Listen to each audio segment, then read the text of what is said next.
Alfred Büchi, an engineer from Switzerland, is seen as the inventor of the turbocharger.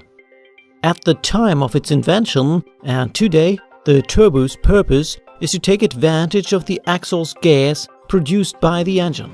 Today, small airplanes and light aircraft are equipped with a turbo to remedy the problem of low air pressure in higher altitudes.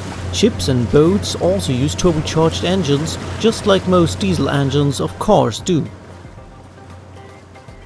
In a standard 4-stroke diesel engine, air is forced into the cylinder by atmospheric pressure.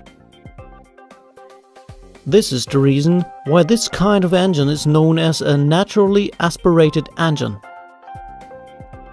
At times of high RPM, for example on the highway, the atmospheric pressure will not push enough air into the cylinder.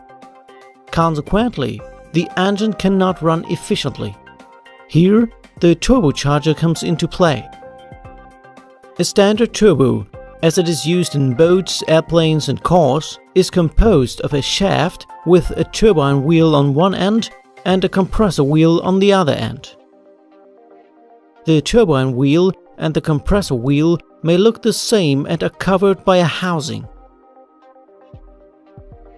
The exhaust gas produced by the engine enters the turbine housing through the inlet port.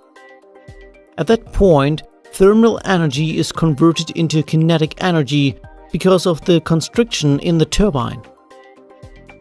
Consequently, the turbine is driven by kinetic energy. As the turbine wheel and the compressor wheel share the same shaft, the compressor wheel spins at the same speed as the turbine wheel. Consequently, the compressor wheel draws in air and compresses it. Then, the air passes through the outlet port and supplies the engine with oxygen. Let's have a look at the turbo and other components to have a better idea of the principle at work. The exhaust gas enters the turbine through the inlet port, drives the turbine wheel, and exits the turbine through the outlet port. Hereby, the compressor wheel draws in air, compresses the air and pushes it to the engine. Engines that have a turbo are known as turbocharged engines. A turbo only works efficiently if other components are part of the entire system. We need, for example, an intercooler because the air heats up when it's compressed. So, the intercooler will cool down the hot air coming from the compressor, ensuring that more oxygen reaches the engine. That makes the engine much more efficient.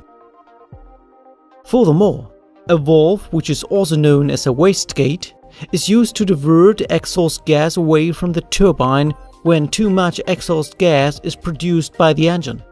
So, it limits the rotational speed of the turbine wheel and consequently the compressor wheel so that the turbocharger won't be damaged.